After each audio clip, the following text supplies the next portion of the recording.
Okay, so this is kind of the end activity I do with Benedict Arnold, and I also am tying it into social studies with Miss Kearney's lesson on the American Revolution.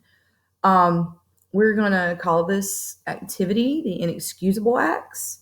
That means it's not excusable. There's no excuse for these acts, kind of like the stamp acts or the stamp tax, the sugar tax, the intolerable acts, everything that England did to the colonists. And remember, Benedict Arnold participated in boycotting or protesting these these acts or these taxes, and you're going to kind of do the same thing. So this is part one, and it's kind of like the character creature. I'm going to kind of do it in parts, and you submit as you go. So part one, the directions say, think of some of the rules that schools make you follow. Some of them may seem unfair to you, just like the colonists felt like it was unfair to them with all the taxes and rules that England was putting on them. I want you to list the top 5 rules that you dislike, resent, or just think is outright unfair. Please be mindful that I'm asking for reasonable complaints.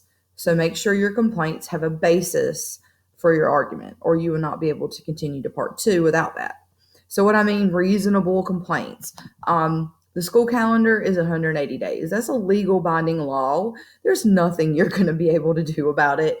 I'm talking about stuff like lunch times or locker rules, or maybe you have some issues with some online learning that you think is unfair, but they need to be reasonable and stuff that we legally can't fix at school. So the first day, you're just going to list below and then say why they are unreasonable. So I want you to explain. Just don't say I don't like it. For example, please type in a different color. I've done an example for you, but do not use my example. So my rule was when we run out of paper at school, we have to buy our own paper to make copies, etc. So what I'm saying is teachers, this is a rule at school, they buy a certain amount of packs of paper that we run off copies with. But you guys didn't know that.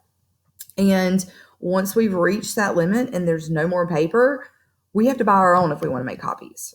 I think that's super unfair. So in this part, I would say, why is it unfair? It's school. Paper should be available at all times. It is school, and that's a huge way to I'll fix that, how these kids learn. So what I'm saying is it's unfair because if you're going to put me in school and I have 100 students, I'm going to need papers to make copies for these students. You're going to do these for your top 5 rules and explain why they're unfair, and remember to be detailed. And then tomorrow we will go into part 2.